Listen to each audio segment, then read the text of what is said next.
किसी भी युद्ध में अगर आप हारेंगे तो उसकी दो वजह होगी। एक, आपने उस युद्ध का कोई प्लान नहीं बनाया,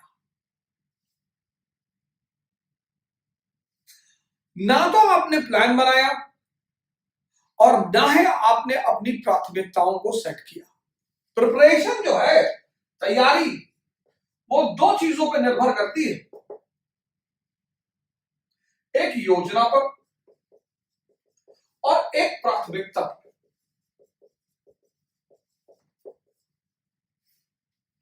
इलाहाबाद में जब भी मुझे इलाहाबाद के लोग मिलते हैं, मैं चूंकि रहा भी हूं और वहां से मैंने ग्रेजुएशन किया इलाहाबाद यूनिवर्सिटी से, और मेरा सारा, आज भी मेरा सारा लगाव इलाहाबाद यूनिवर्सिटी से ही है। मैं आज भी इलाहाबाद आऊंगा तो पप्पू की दुकान पे खड़ा होकर चाय पीऊंगा, कटरा में बाटा के शोरूम के सामने। वो कोई सिनेमा हॉल है, लक्ष्मी टॉकीज, पता नहीं अब है कि नहीं। अभी मैं 2 साल पहले गया था, तब तक तो था शायद। तो लक्ष्मी टॉकीज पे खड़ा होकर चाय पीना ही पीना है,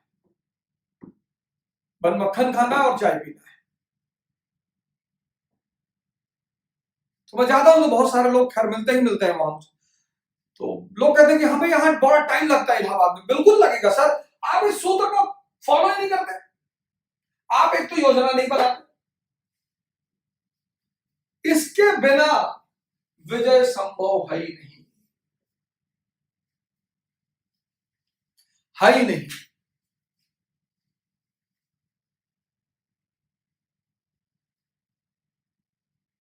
इसके बिना विजय संभव है नहीं। और दूसरी बात, किसी एक आदमी पर भरोसा करके आपको खतरा मोल लेना होगा। अर्जुन ने लिया खतरा मोल, परिणाम अच्छा मिला। कुछ भी हो सकता था।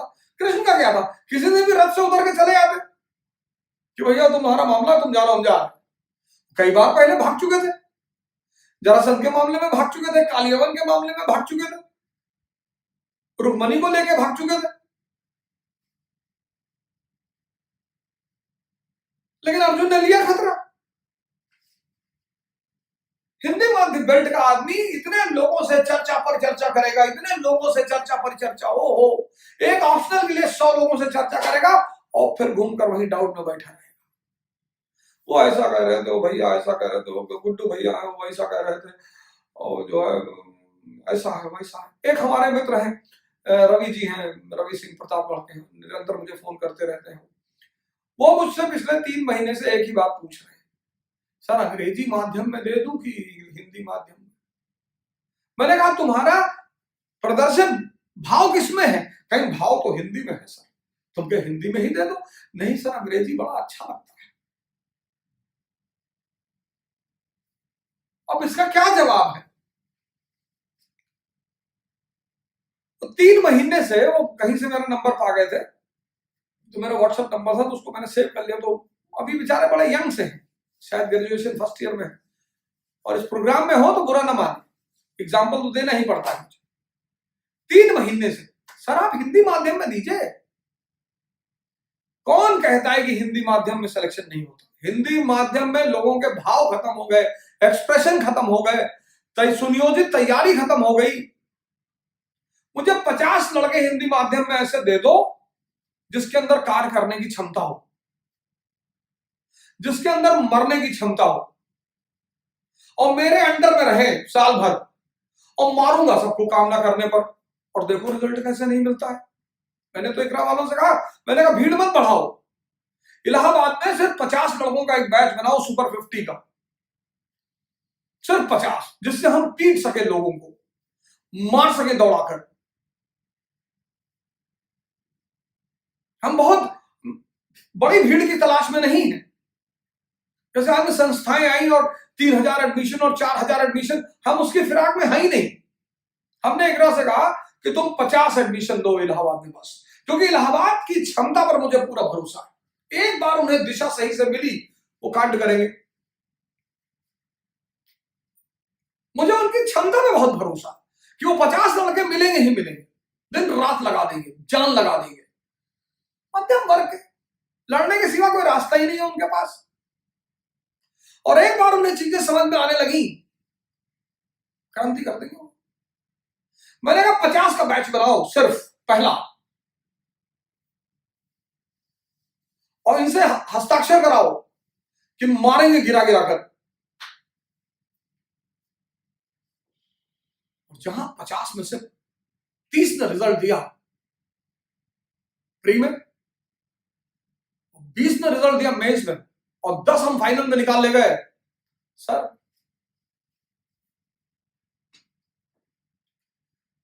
हम इलाहाबाद को ही दिल्ली बना देंगे। अब अंग्रेजों ने सहायक संधि की, दोस्ती किया, और सहायक संधि करने के पश्चात व्यपगत का सिद्धांत लगा दिया, डॉक्ट्रिन ऑफ लैप्स लगा दिया। ये बड़ा कष्टकारी रहा देसी राजा महाराजाओं को। दोस्ती की, और दोस्ती करके तुमने चाकू मार दिया, पेंशन छीन ली, उपाधियां छीन ली, तो कहीं ना कहीं राजनीतिक वर्ग में भी बड़ी असंतुष्टता रही। सामाजिक शोषण, सामाजिक शोषण,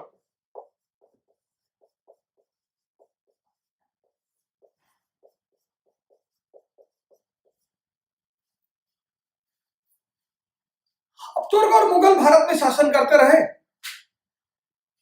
लेकिन उन्होंने हिंदू धर्म के किसी भी रीति रिवाज में बहुत ज्यादा दखलंदाजी नहीं की।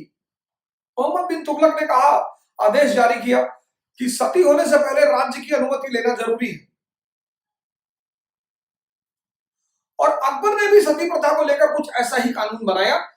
किसी ने खत्म करने की कोशिश नहीं की, चेक करने की कोशिश की, खत्म करने की नहीं की, लेकिन अंग्रेजों ने तो खत्म ही कर दिया। विधवा विवाह अधिनियम जारी कर दिया। 7 दिसंबर 1856 में जब पहला विधवा विवाह हुआ, पूरा कलकत्ता की सड़कें भरी थी, गटर में गिर गए लोग उसे देखने के लिए। इतनी बड़ी घटना थी विधवा विवाह। एनसीईआरटी में दिया है, आप एनसीईआरटी खोलिए विपिन चंद्र की, उसमें वो हेडिंग है ईश्वर चंद्र विद्यासागर, उसमें पूरी घटना का उल्लेख। आपको बड़ी हैरानी होगी कि 7 दिसंबर बड़ी इंपॉर्टेंट तिथि है वो, 7 दिसंबर 1856 की विधवा विवाह, पूरा कलकत्ता नगर, बहुत बड़ी घटना थी लोगों के लिए। और वो एनफील्ड की नई राइफल आई, तो उसमें जो गोली लगती थी उसे मुंह से काटना पड़ता था, और ऐसी खबर फैलाई गई कि ये जो गोलियां हैं, जो कारतूस है, इनमें जो कागज लगा हुआ है, इसमें चर्बी भी लगी है, और ये चर्बी है या तो गाय की या सुअर की, और सुअर मुसलमान के लिए हराम और गाय हिंदू के लिए हराम। और इसी मुद्दे ने सिपाहियों को बगावती बना दिया। बैरकपुर में मंगल पांडे, और फिर मेरठ का विद्रोह। और एक बार सिपाहियों ने जब विद्रोह किया, अब इस घटना को आप ऐसे समझो कि हम ग्वालियर से ट्रेन में बैठे और दिल्ली की तरफ आ रहे हैं, और जिस कूपे में हम बैठे हैं कंपार्टमेंट में, वहां खली भी बैठा हो, वो पंजाब का पहलवान, 6.5 फीट, 250 kg वेट,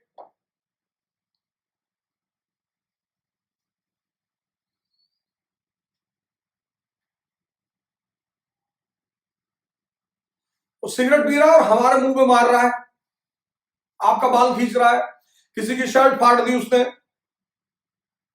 लेकिन हम बैठे हैं चुपचाप, परेशान है लेकिन बैठे हैं। हम सोच रहे हैं कहीं एक आदमी उठे और बाकी लोग ना उठे तो फिर तो वो मसल के रख देगा। और ऐसे गाड़ी पहुंची, ट्रेन पहुंची आगरा,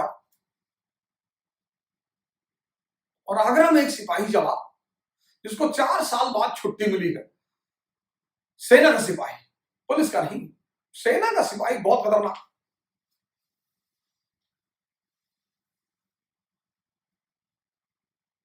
और वो सेना का सिपाही ट्रेन में चढ़ा, और 4 साल बाद उसको छुट्टी मिली है, और वो खुशी भी है और दुखी भी है, 4 साल से दमन हुआ है उसका, बस वो घर भाग रहा है। और खली ने उसके साथ भी बदतमीजी कर दी, और उसने कूद के खली को 2 हाथ मारा, और जैसे उसने मारा हम सब खड़े हो गए कि भैया हमको भी मारा, भैया हमें भी मारा।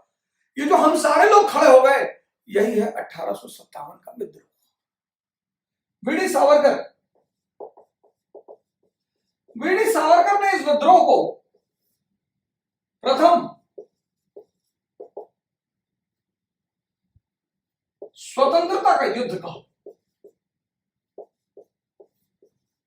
First war of independence.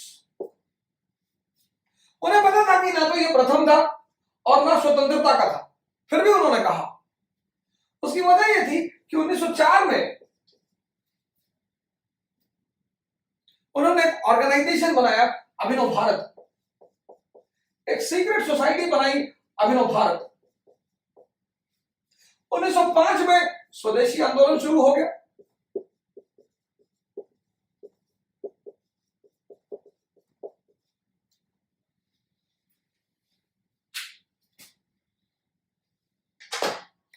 और युद्ध किसी भी तरह का हो, जैसे आप तैयारी कर रहे हैं ना, युद्ध ही है। आप में से जितने लोग अपने आप को छात्र मानते हैं, बस वही वो गलती कर जाते हैं। छात्र तो आप ही नहीं, प्रतिस्पर्धी, कॉम्पिटिटर।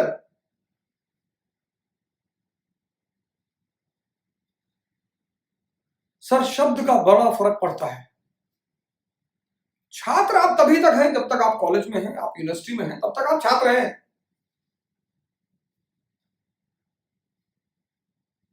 कॉम्पिटिटर हैं।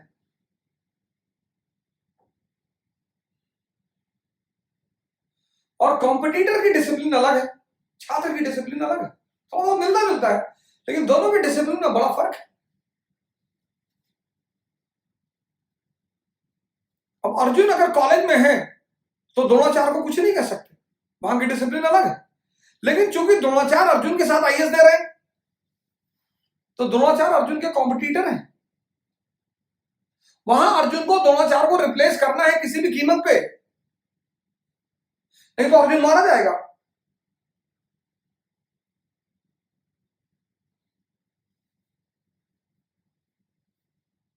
आप तैयारी कर रहे हैं, पहली बात तो आपके भाई बंद रिश्तेदार नाथ बात किसी को कमरे पे आना ही नहीं चाहिए, और ना आपको बताना चाहिए जब तक कोई विषम परिस्थिति ना हो। ना तो आपको बताना चाहिए, और अगर आपने बता ही दिया है कि मैं इलाहाबाद में रहता हूं, मैं दिल्ली में रहता हूं, तो किसी को आना भी नहीं चाहिए। और आए 5 मिनट मिले चले गए, कोई विषम परिस्थिति है वो एक अलग बात है। आपको सामाजिक व्यवहार नहीं करना है कि मैं आपके कमरे पे आया और आप जो है पकौड़ी बनाने लगे और चाय बनाने लगे और आप जो है पूरा, फिर तो आप प्रतिस्पर्धी बचे ही नहीं। बहुत ज्यादा आपने मुझे एक गिलास पानी ऑफर कर दिया, मैं भी 2 मिनट बैठा और चला गया।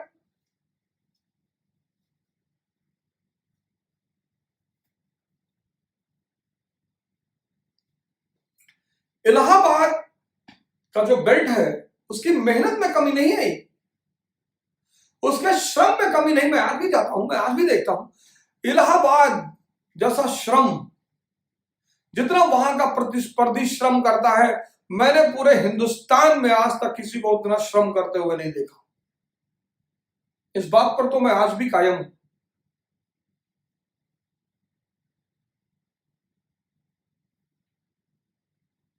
जितना श्रम इलाहाबाद का विद्यार्थी प्रतिस्पर्धी करता है, उतना मैं तो कश्मीर से कन्याकुमारी और गुजरात से नॉर्थ ईस्ट सब जगह घूम घूम कर क्लास लिया, आज भी ले ही रहा हूं। इतना श्रम करते हुए नहीं देखा, इतनी सादगी नहीं देखी।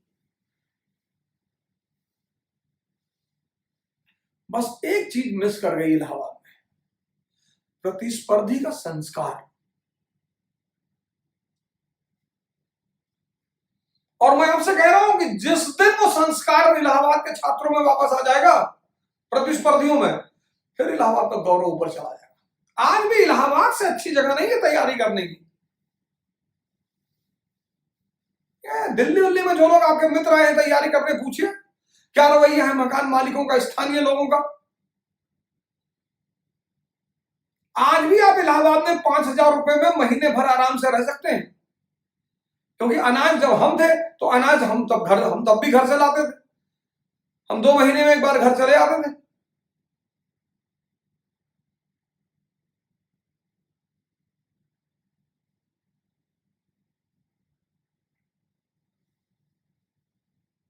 यहां दिल्ली में 5,000 में आपको किचन ना दे, व्यवसायिक केंद्र है ये, राजनीतिक राजधानी है।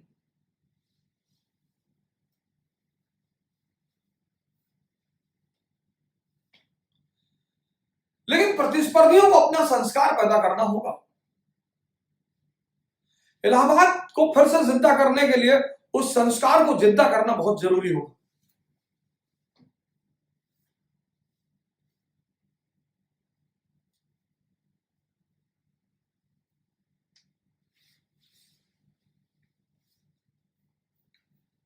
चाह नहीं सुरबाला के गहनों में गूथा जाऊं, चाह नहीं देवों के सर पे चढ़ भाग्य को इठलाऊं, मुझे तोड़ लेना वनमाली उस पथ में तुम देना फेंक, मातृभूमि पर शीश चढ़ाने जिस पथ जाए वीर अनेक। पुष्प की अभिलाषा है 71 के वॉर में। तो ये कविता लिखी किस लिए गई? सिपाहियों और आम जनमानस को उन्मादित करने के लिए कि जब फूल एक ऐसी अभिलाषा रख सकता है, चाह नहीं देवों के सर पर चढ़ भाग्य को इठलाऊं, कि मेरी इच्छा नहीं है कि मैं किसी भगवान के सर पर रखकर अपने भाग्य पर इठलाऊं, मुझे तोड़ लेना वनमाली उस पथ में तुम देना फेंक। पथ में, रास्ते में, मातृभूमि पर शीश चढ़ाए जिस पथ जाए वीर ने, कि मैं पैरों के नीचे आऊं। वो जो हमारे सिपाही जा रहे हैं ना युद्ध करने के लिए, मैं उनके पैर के नीचे आऊं। ये कविता का उद्देश्य क्या है? उत्साहित करना।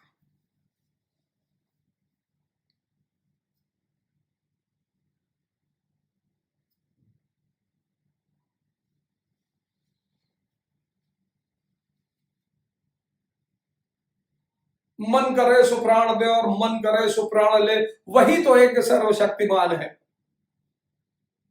कौरवों की भीड़ हो या पांडवों की नीड़ हो, जो लड़ सका है वही तो महान है। जिस कवि की कल्पना में रचना हो प्रेम गीत, उस कवि को आज तुम निखार दो। ये क्या है? उन्माद, उत्साह,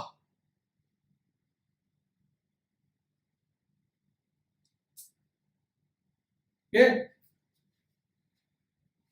इस पृष्ठभूमि में वीडी सावरकर ने कहा प्रथम स्वतंत्रता युद्ध, अब महिलाओं को भी बाहर निकालना लड़ाई करने के लिए, तो कोई ना कोई तो एग्जाम्पल पुराना देना पड़ेगा कि बाहर आओ रानी झांसी की तरह। खूब लड़ी मर्दानी, वो तो झांसी वाली रानी थी। तो इससे क्या मिला? स्त्रियों को उत्साह मिला। स्टैट्यूटरी सिविल सर्विस, इसमें इसने क्या किया कि जो उच्च जाति के लोग थे, खासकर ब्राह्मण, उनको बिना किसी परीक्षा के जो सहायक पद होते थे सिविल सेवा में, उन पे भर्ती करने लगा। सहायक पद, इसको कहा गया स्टैट्यूटरी सिविल सर्विस। लेकिन जिस आदमी को पता है उसकी क्षमता, अब आप विवेकानंद को ऑफर कर दें कि आइए आपको सब इंस्पेक्टर बना दूं, मरा हुआ मन दूसरों पर निर्भर होता है। मरा हुआ मन हारा हुआ होता है, थका हुआ होता है। मेरे एक मित्र हैं, उनके भाई मुझसे इलाहाबाद में मिलने आए। अभी जल्दी में किसी रिजल्ट आया था, सहायक कुछ शिक्षा अधिकारी और कुछ ऐसे था, सहायक करके कुछ था, सहायक शिक्षा अधिकारी वगैरह कुछ था। तो उनसे मिलने आए तो बोले मेरा सहायक शिक्षा अधिकारी में हो गया। मैंने कितनी उम्र है तुम्हारी? बोले 42 साल है। अरे मैंने कहा मित्र चलो बधाई हो, कोई बात नहीं, तुम 42 साल तक एक परीक्षा का इंतजार करते रहे कि मैं नौकरी पा जाए, यही तमन्ना रही जिंदगी में? हाँ, बोले अब सुकून से जिंदगी कटेगी। अब क्या, गुलामों की तो सुकून से कटती ही है, लेकिन राजा बनने का अगर शौक है तो सुकून से निपटने की, अशांति से निपटने की कला आनी चाहिए। जो अशांति में सुकून रहता है, अशांत होने पर, चारों तरफ अशांति है लेकिन सुकून में है, वो राजा है। और राजा का मतलब क्या? चारों तरफ अशांति, आग लगी हुई है, लेकिन आप सुकून में हैं, कोई बात नहीं, समझ लेंगे। जिनको भी अपनी ताकत का एहसास है वो किसी दूसरों के ताकत पर कभी नहीं जीते।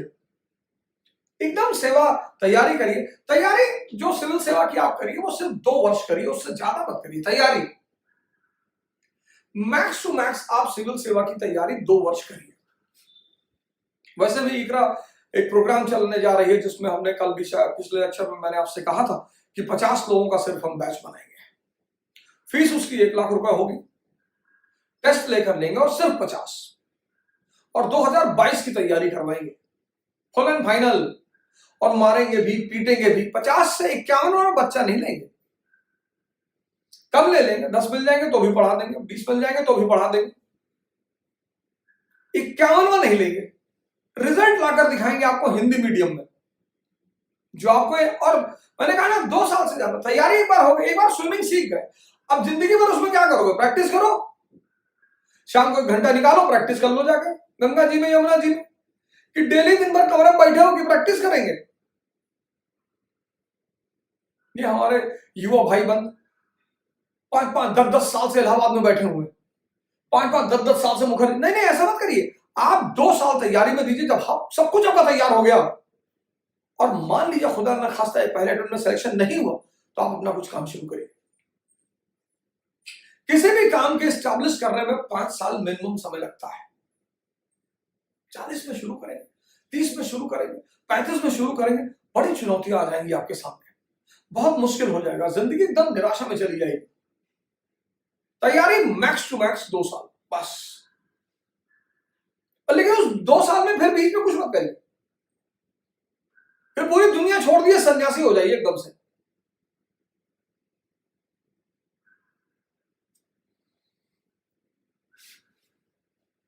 जिसको भी अपनी ताकत पर भरोसा है वो किसी दूसरे की ताकत पर कभी नहीं जीतता।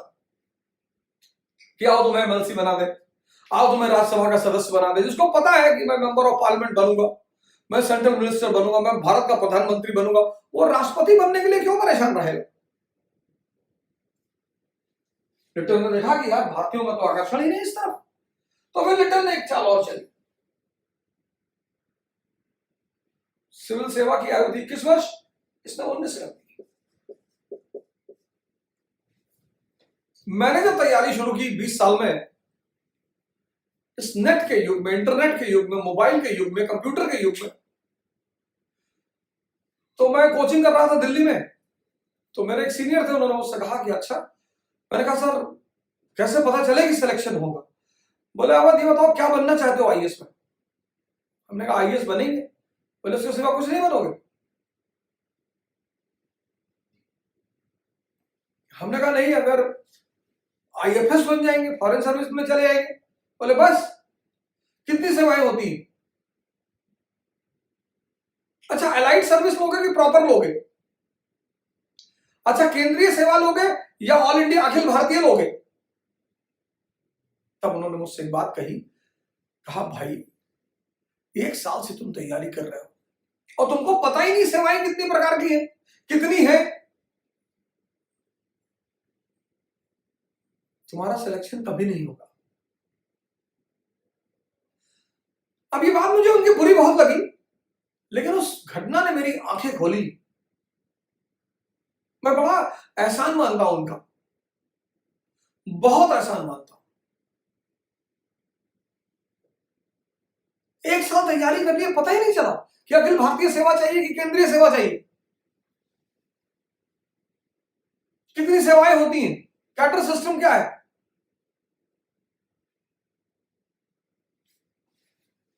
तो जब हमको 20 साल में इस आधुनिक युग में नहीं पता चला, तो ये 1870 का आदमी,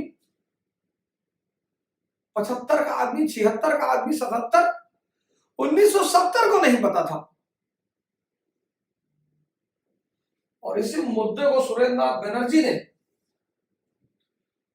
अखिल भारतीय मुद्दा बनाया। ये पहला मुद्दा है जिसको अखिल भारतीय मुद्दा बनाया गया और जिस मुद्दे पर अखिल भारतीय प्रोपेगेंडा किया गया। आंदोलन करने के लिए कोई ऐसी अखिल भारतीय पार्टी थी नहीं, तो अखिल भारतीय प्रोपेगेंडा किया गया। इससे कौन नाराज हुआ? शिक्षित मध्यम वर्ग। पढ़ने लिखने से आपकी इंफॉर्मेशन बढ़ती है, ये सत्य है, जानकारियां बढ़ती है, आपके काम करने का दायरा बढ़ सकता है। लेकिन ऐसा नहीं है कि जिन्होंने नहीं पढ़ा वो जिंदगी में कुछ नहीं कर सकते, क्योंकि जिंदगी में राजा बनने के लिए सिर्फ एक चीज जरूरी है, समझदारी। ये जो कोचिंग कराई जाती है ना, ये बहुत सारी कोचिंगें इसलिए असफल हो जाती हैं सफलता दिलाने में, क्योंकि वो पढ़ने पे बड़ा जोर देती हैं, वो समझदारी के विकास पे जोर नहीं देती, बड़ा पढ़ाई पे जोर देती हैं। जैसे मेरे पास लोग आते थे पहले कि सर हिस्ट्री में क्या पढ़ ले, मैं कहता था यार तीनों एनसीईआरटी पहले तैयार कर लो फिर बताना, तो लोग दोबारा आते ही नहीं थे। क्या मैं एनसीईआरटी पढ़ के कोई आईएएस बनता है? पढ़ने का मतलब अंडरलाइन करना नहीं, पढ़ने का मतलब एक एक लाइन को समझना। पहला काम इसने क्या किया, वर्नाकुलर प्रेस एक्ट को संशोधन कर दिया, अमेंड कर दिया। वर्नाकुलर प्रेस एक्ट का संशोधन, इतना तुम प्रिंट करो यार न्यूज़पेपर अपना, प्रिंट करो एकदम, लेकिन सरकार के विषय में कुछ भी लिखोगे तो पहले सरकारी अधिकारी उसको एडिट करेंगे, चेक करेंगे, बस। अब काम ये भी वही कर रहा है ब्रिटेन के हित में, लेकिन तरीका अलग है।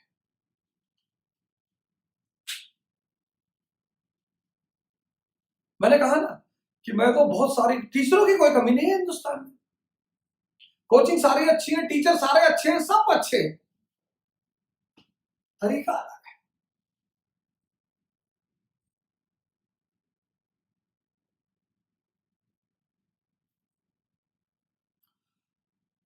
फिर कुछ लोगों ने मेरे ऊपर विश्वास करना शुरू किया, विश्वास किया, रिजल्ट आया फिर तो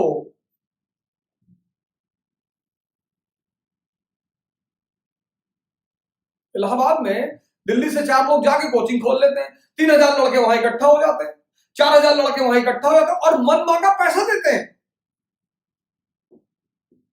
नहीं वो ठीक है, वो टीचर बुरे नहीं है, वो कोचिंग भी बुरी नहीं है, ये मैं पिछले 15 साल से देख रहा हूं इलाहाबाद में।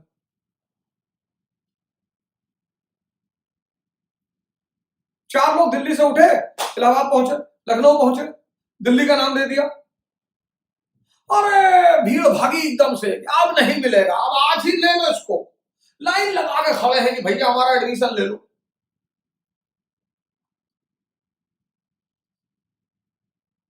वो जो कोचिंग है वो बुरी नहीं है, वो जो टीचर है वो बुरे नहीं है। इसलिए मैंने कहा ना 4000 तो बहुत दूर, इकरा सिर्फ 50 एडमिशन लेगी पहले साल बस, और उन 50 लोगों को हम चुनेंगे। ऐसा भी नहीं कि आप आए पैसा दिया आपका एडमिशन हो जाएगा, नो, बिल्कुल नहीं। उन 50 लोगों को हम चुनेंगे,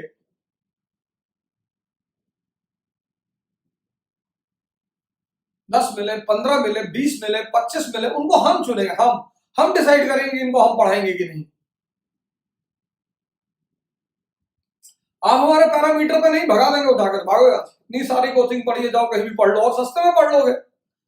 किसी की 40,000 फीस है, किसी की 50,000 फीस है, किसी की 60,000 फीस है, कोई 15 में ही पढ़ा देगा। इलाहाबाद में तो 3-3, 400 रुपए में लोग पढ़ा देंगे। 1 लाख रुपए फीस लेंगे, 1 रुपया कम नहीं करेंगे उसमें, मतलब 50 पैसे की शॉर्टेज नहीं करेंगे, 1 लाख रुपए फीस लेंगे, 50 लोगों का बैच बनाएंगे मैक्सिमम, 10 का भी हो सकता है, 15 का भी हो सकता है, 5 का भी मिनिमम हो सकता है, और उन्हीं 5 लड़कों में से आपको रिजल्ट लाके दिखाएंगे। तरीका, डायरेक्शन।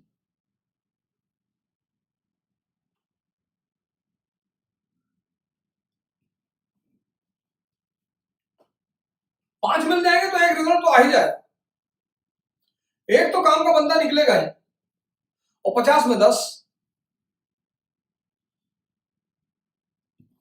सबका करा नहीं पाएंगे, वो अर्जुन निकालेंगे उसमें से, बाकी को रास्ता मिलेगा, वो भी अपना काम सही ढंग से करना शुरू करें। कोई भी टीचर फीस मांगे उसको 5 रुपए ज्यादा दीजिए,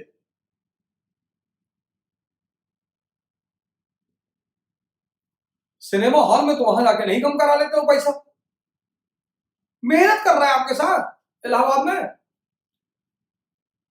मेहनत कर रहा है सर, खून पसीना सोच दे रहा है आपको एक, वहां आप 10 लड़के लेके चले आते हो, छात्र संघ के नेताओं को लेके चले आते हो, लखनऊ इलाहाबाद ये सारे सेंटर क्यों बर्बाद हो गए?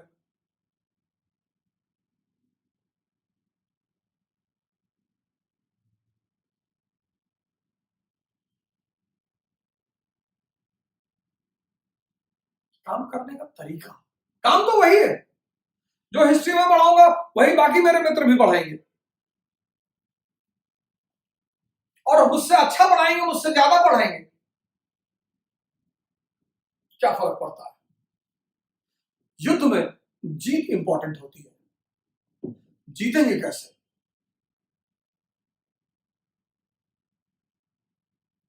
गुरु द्रोणाचार्य खुद खड़े हैं दुर्योधन के साथ, खुद भी मारा गया, उनका चेला भी मारा गया। जीत इंपॉर्टेंट होती है, तरीका कर वही काम रहा है, लेकिन तरीके से कर।